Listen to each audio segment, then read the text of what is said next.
Hi hello வணக்கம். இன்னைக்கு நம்ம அலெக்ஸ் ஏடி டைரக்ஷன்ல வெளிவந்த தோழர் சேகுவரா இந்த படத்தை பத்தி பார்ப்போம். இப்ப சமீபத்துல ரிலீஸ் ஆகி ஓடிட்டு இருக்கு இந்த படம் தியேட்டர்கள்ல. இந்த படத்தோட ஸ்டோரி பாக்குறதுக்கு முன்னாடி நம்மளுடைய சேனலை நீங்க சப்ஸ்கிரைப் பண்ணி வச்சிட்டீங்கன்னா நான் போடுற வீடியோ அடிக்கடி உங்களுக்கு வந்து சேரும். ஏன்னா உங்களோட ஆதரவு தான் எனக்கு ரொம்ப முக்கியம். இந்த படத்தோட ஸ்டோரியை பாக்குறதுக்கு முன்னாடி இந்த படம் வந்து தோழர் சேகுவரா அப்படிங்கிற ஏன் இந்த பேர் வச்சாங்கன்னு சொல்லிட்டு நமக்கு தெரியல.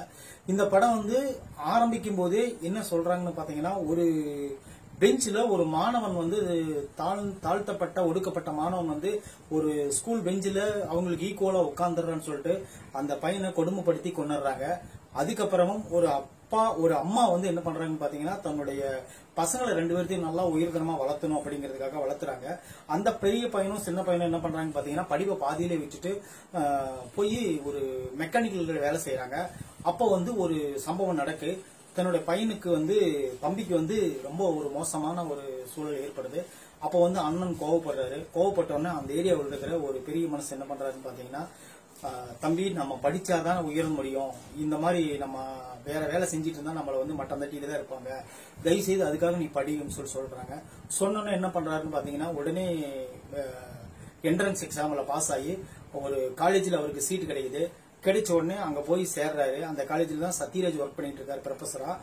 அப்புறம் என்ன பண்ணுதுன்னு பாத்தீங்கன்னா, அவங்க வந்து ஸ்காலர்ஷிப்ல வந்து படிக்கிற பையன் அப்படிங்கிறதுக்காகவே அந்த காலேஜ்ல அவர் படிக்கிற அந்த 4 வருஷமும் அவங்களுக்கு வந்து ரேக்கிங்கு ரொம்ப டார்ச்சர் பண்ணிட்டு இருப்பாங்க. அதுக்கப்புறம் ஒரு கட்டத்துக்கு மேல அவரோட பொறுமையை சோதிக்க முடியாம அங்க பெரிய பிரச்சனை பண்ணி விட்டு உடனே அப்புறம் பழிவாங்கிற சீன் தான் மீதி கதை எல்லாமே.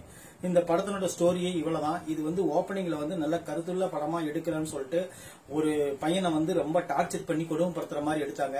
அதை பார்த்த உடனே அடுத்தது நம்ம ஸ்நாக் பேக்ல பார்த்திருப்பீங்க, சில சீன்கள் எல்லாம் வந்துச்சு. சத்யராஜ் அவர்கள் வந்து பேசுற மாதிரி சில சீன்கள் விட்டு இருந்தாங்க. அதெல்லாம் பார்க்கும்போது ஒரு புரட்சியான படமா வரப்போகுது அப்படின்னு சொல்லிட்டு தான் எல்லாருமே நினைச்சிருப்பாங்க. ஆனா இந்த படம் புரட்சியான படமா வரல. அதாவது ஒரு ரிவெஞ்ச் எடுக்கக்கூடிய படமா வந்திருக்கு. ஒடுக்கப்பட்டாங்க அப்படின்னு சொல்லி காட்டும் போதே இவங்க என்ன பண்றாங்கன்னு பாத்தீங்கன்னா, ஒரு சின்ன பையனை ஒடுக்கப்படுற மாதிரி காட்டி அந்த பையனுக்கு உண்டான பேக்ரவுண்ட் என்ன அதெல்லாம் எதுவுமே சொல்றதே கிடையாது. அந்த பையனை சும்மாவே கொண்டாடுறாங்க. அதுக்கப்புறம் தான் ஏற்படுற வழி வந்து அந்த அண்ணன் தம்பிக்குள்ள ஒரு வழி ஏற்படுது. அந்த ஃபேமிலி தேவையில்லாம கொண்டாடுறாங்க. கிளைமேக்ஸ்ல பாத்தீங்கன்னா ஹீரோ வந்து அந்த பையன் தான் அந்த படத்தினோட ஹீரோ. அந்த பையன் என்ன பண்றாருன்னு பாத்தீங்கன்னா, மொத்த ஆளுங்களையும் கொண்டாடுறாரு. அதாவது இந்த ஜாதி கட்சி தலைவர், அந்த முக்கியமான இடத்துல இருக்கிற எல்லாத்தையுமே அவர் போட்டு தள்ளிடுறாரு இந்த படத்துல.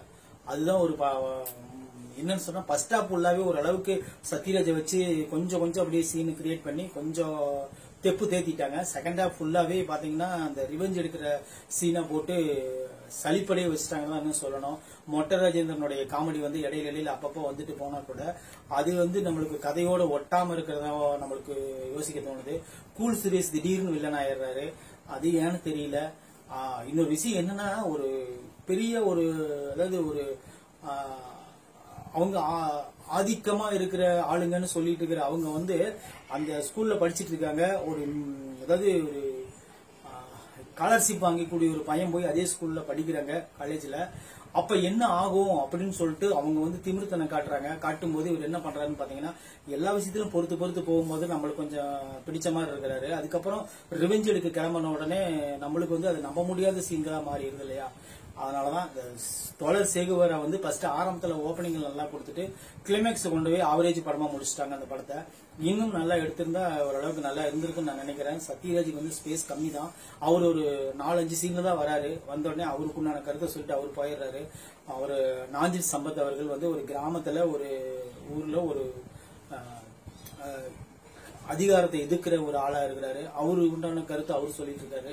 இந்த படத்துல எல்லாருமே ஆளுக்கு ஒரு கருத்தை சொல்றாங்களே தவிர கடைசி வந்து இந்த படத்தை தாங்கி பிடிக்கிறதுக்கு ஆள் எல்லாம் போச்சு. அது ஒண்ணுதான் இந்த படத்துல மைனஸ் பாயிண்ட்.